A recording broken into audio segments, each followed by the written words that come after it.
రైతులు రైతు సోదరీమణులకు నా నమస్కారములు. నా పేరు డాక్టర్ ఆర్ నరసింహులు. నేను చిరుధాన్యాల శాస్త్రవేత్త, ప్రాంతీయ వ్యవసాయ పరిశోధన స్థానం నంద్యాల నందు పనిచేస్తున్నాను. ఈరోజు ఈ కార్యక్రమంలో సజ్జ పంట యాజమాన్యం గురించి తెలుసుకుందాం. ప్రధానంగా సజ్జ మన ప్రాంతాల్లో గమనించుకున్నట్లయితే మెట్ట వ్యవసాయంలో సాగు చేస్తుంటారు. సజ్జలో తక్కువ దిగుబడి గల కారణాలు కానీ మనం గమనించుకున్నట్లయితే ప్రధానంగా మెట్ట వ్యవసాయంలో వర్షాధారితంగా సాగు చేయడం వల్ల తరచూ బెట్టకు గురి అవుతుంటాయి. వాటితో పాటు సారవంతం కాని నేలల్లో ఈ సజ్జ సాగుకు ప్రాముఖ్యత ఇవ్వడం వల్ల దిగుబడులు గణనీయంగా తగ్గడానికి ఆస్కారాలు ఉన్నాయి.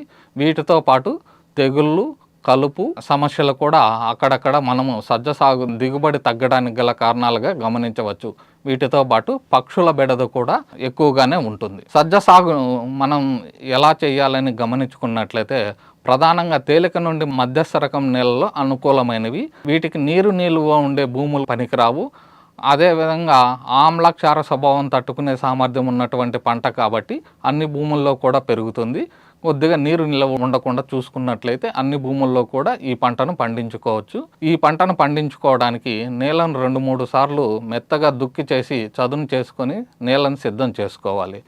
విత్తటకు అనువైన కాలాన్ని పరిశీలించినట్లయితే సాధారణంగా సజ్జ పంటను వర్షాధారిత పంటగా జూన్, జూలై మాసంలో బాగా అనుకూలమైన సమయము. కానీ ఖరీఫ్ వర్షాలు ఆలస్యంగా కురిసినప్పుడు సజ్జ ఒక ప్రత్యామ్నాయ పంటగా ఆగస్టు 2వ పక్షంలో కూడా విత్తుకొని మంచి దిగుబడులు పొందవచ్చు. రబీ కాలంలో అయితే అక్టోబర్, నవంబర్ మాసంలోను, వేసవి పంటగా అయితే జనవరి మాసంలోను సాగు చేసుకోవడానికి అనుకూలంగా ఉంటుంది. సాగు చేసుకునే ముందు ప్రధానంగా మనము విత్తన శుద్ధి చేయడం అనేది పంట యొక్క సస్యరక్షణలో ప్రధాన అంశము.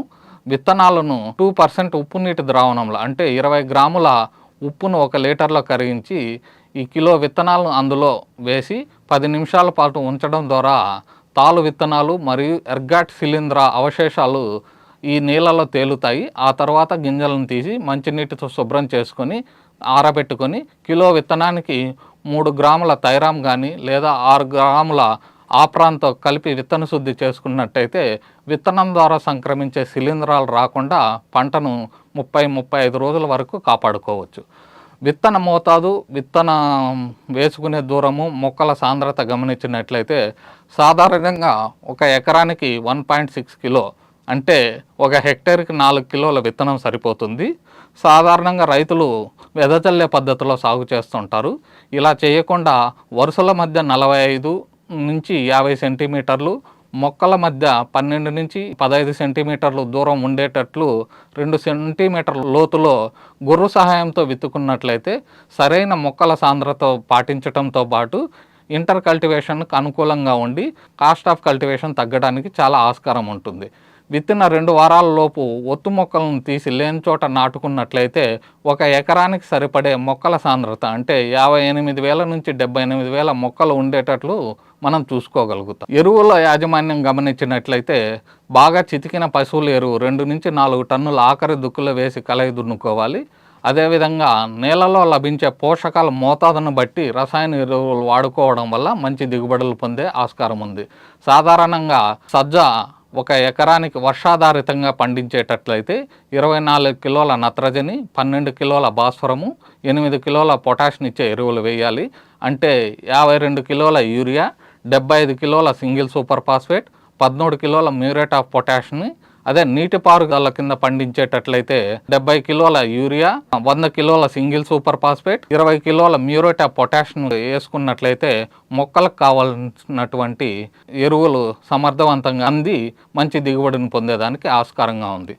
ఇందులో మనం తెలియజేసినటువంటి 52 కిలోల యూరియా కానీ లేదా 70 కిలోల యూరియా నీటిపారుదల కింద చెప్పినటువంటి మోతాదును 2 సమభాగాలుగా చేసుకొని 1 సగభాగము మరియు పూర్తి సింగిల్ సూపర్ ఫాస్ఫేట్ మరియు మ్యూరేట్ ఆఫ్ పొటాష్ను మొదటి దుక్కులో వేసుకొని కలయి దున్నుకోవాలి. అదే మిగిలిన సగభాగం యూరియాను 25 నుంచి 30 రోజుల వ్యవధిలో తగిన తేమ ఉన్నప్పుడు మొక్కలు పిలకలు వేసే దశలో వేసుకున్నట్లయితే మంచి దిగుబడులు పొందేదానికి ఆస్కారం ఉంది. కలుపు యాజమాన్యాన్ని గమనించుకున్నట్లయితే ప్రధానంగా సజ్జ పంటలో 30 రోజుల వరకు ఎటువంటి కలుపు లేకుండా చూసుకున్నట్లయితే మంచి దిగుబడులు పొందేదానికి ఆస్కారం ఉంది. విత్తిన వెంటనే లేదా 2-3 రోజుల లోప నేలలో తేమ ఉన్నప్పుడు 1 ఎకరానికి 600 గ్రాముల చొప్పున అట్రజిన్ని 200 లీటర్ల నీటిలో కలిపి తడిగా ఉన్న నేలపై పిచికారీ చేసుకున్నట్లయితే తొలి దశల్లో కలుపును సమర్థవంతంగా నివారించుకోవచ్చు. విత్తిన 30 రోజుల తర్వాత అంతర్కృషి చేసి మొక్క మొదళ్లకు కానీ మట్టి ఎగదోసినట్లయితే పిలకలు వేసి మొక్కలు దృఢంగా పెరిగేదానికి ఆస్కారం ఉంది. ఈ అవకాశాన్ని కల్పించినటువంటి ఛానల్ వారికి ధన్యవాదాలు తెలియజేసుకుంటున్నాము.